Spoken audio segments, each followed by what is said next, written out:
Le lido, cordon de sable entre la mer et les étangs, est aussi un élément caractéristique des lagunes méditerranéennes. Le lido du Jaï crée à lui tout seul une lagune dans la lagune. Il sépare l'étang de Bolmont de la lagune de Berre, que l'on pourrait de ce fait considérer comme une petite mer intérieure. Des anciennes constructions fondues dans la végétation rappellent que le site était autrefois exploité et témoignent d'un passé industriel important. Autant de marques dans le paysage qui nous parlent de l'histoire de ce site. Le Conservatoire du Littoral est propriétaire de ce site depuis plus de 20 ans.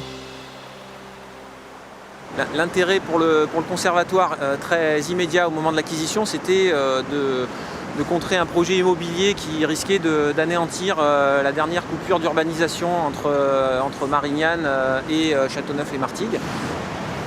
C'est vraiment un site extraordinaire au niveau biodiversité, au niveau paysage aussi, au niveau ambiance paysagère, vraiment une mosaïque de paysages dans un espace finalement assez restreint.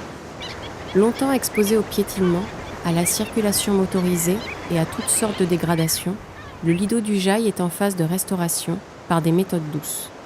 Donc l'idée, c'était aussi de canaliser le public et de permettre à différents endroits d'avoir la végétation qui reprenne, la végétation naturelle qui reprenne. Et c'est un travail de restauration écologique dont on sent bien qu'il est léger, qu'il est fin. C'est pas les gros enrochements. On lutte pas contre le milieu. On profite finalement de dynamiques, notamment la création du sable, la reconstitution naturellement de ce cordon dunaire pour conforter le lido, quoi. Au niveau un peu plus général, sur l'étang de Berre,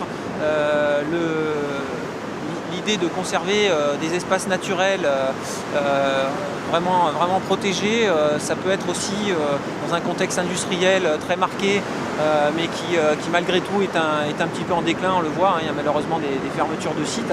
Ça peut être une chance vraiment pour les collectivités, pour les habitants, de disposer de ces espaces à la fois pour d'espaces de liberté, mais également on peut imaginer que dans le futur ce soit un attrait potentiel pour du tourisme, pour une nouvelle économie aussi par rapport à ces espaces protégés.